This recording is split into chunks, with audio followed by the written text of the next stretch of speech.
So welcome back to the DPN Rover car collection. We're in the Rover 75 and I thought today we'd take a look at the climate control unit. It's actually quite a nice simple unit to use, and really if you put it in the auto setting it'll set all your temperatures and fan speeds on their own. But as you can see by the buttons, you've got a selection of buttons that do all the things manually for you. You can switch the unit on and off, you can turn the air conditioning off, you can put your fan speed up and down, and it'll show you that in the window there.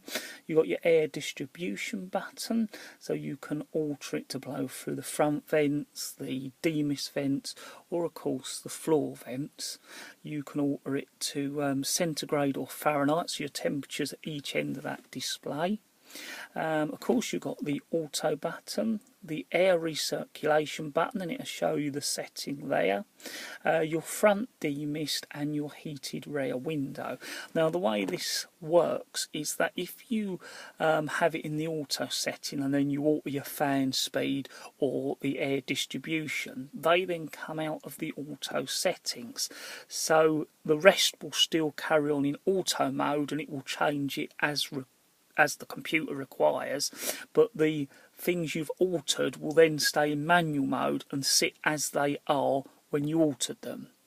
Now it's quite easy if you get things in a bit of a mess to reset everything by putting it into auto mode again, and everything you've done will be cancelled out. With the temperatures up and down, you can alter your temperatures on the passenger side and the driver's side, and if you want to override the unit, so like at the moment it's set to 18, so it will keep it warm or cold to 18 degrees. Now if you want it to constantly blow cold air or constantly blow hot air without cutting in and out, all you have to do is turn the temperature right down. You'll see it says hello there, so it will just blow cold air all the time, and if the air conditioning's working it'll keep that going, a bit like in a traditional car where you have your dials and your air conditioning button. If you push that, the air conditioning just keeps running within reason. Push the up button, it'll go back to the default 16, and then I'll up it to 18 because that's what we like the car to run to. Now if you do have any faults or problems with this unit, there is a way of bringing up fault codes. Now the fault codes are literally that code, so if you want to know what they are, there probably is somewhere on the internet. What we did is bought the X-Part disc, the manual for the 75 from Rimmer Brothers, and in there it contains that. Now how you bring up your fault codes, fairly simple again. You simply turn your ignition off, you push and hold the auto button and the air distribution button, switch your ignition back on, it will all flash like that. It will look for any fault codes, and then you'll get FC in the left hand side and 00 in the right hand side to tell you there are no fault codes. And I'll just turn that off so it stops beeping and it'll go back to all your default settings. Now if I go into the problems we had when we got this this car and the problems with this climate control unit, hopefully it might help you if you're having a similar problem. And looking online, this problem does happen.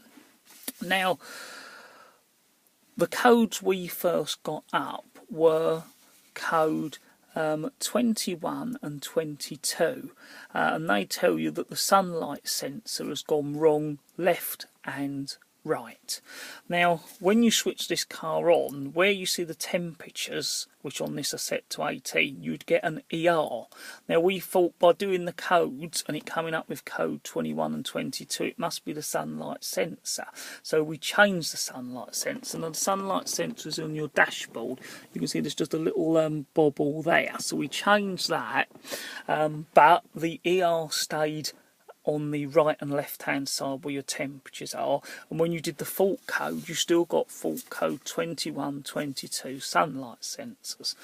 Now what we found out is that unless your sunlight sensor is in really good light, now today it's quite grey and cloudy but it's still detected it's working, or there's bright sunlight, you'll get an error code even when there's actually nothing wrong with that sunlight sensor. So that's the first thing to be aware of.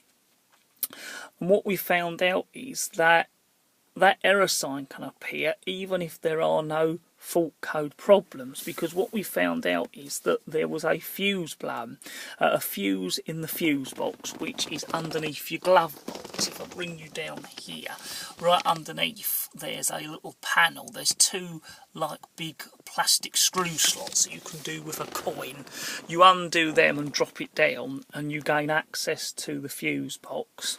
And we did a little bit of research, and one of the helpful articles we found was on the Rover 75 and MGZT Owners Club, and they've got a forum, and on that forum it listed a selection of fuses that might be at fault. So I'll just show you the print off we've got. Hopefully you'll be able to see it there, and you can of course pause the screen if you want to. And we found out that it was fuse 4E, to do with the cooling fan. That fuse was actually blown, and when we changed that fuse, the ER disappeared and our system has worked as it should do ever since. So if you are having that problem, then it's well worth checking those fuses in case any of them have blown, and that could get rid of the ER in the window. It certainly did for our unit. What I'll also do is just give you a little shot of the fault codes that you get up on our little printout, and again, more than welcome to pause the screen to give you an idea of what might be causing your problem. But as I say, it won't always tell you everything, because those fault codes didn't tell us that fuse was blown. Hopefully that's give you a bit of an introduction into this unit climate control in our Rover 75. As always, don't forget to subscribe and like the videos, it always helps, and we look forward to talking to you next time here at the DPN Rover Car Collection.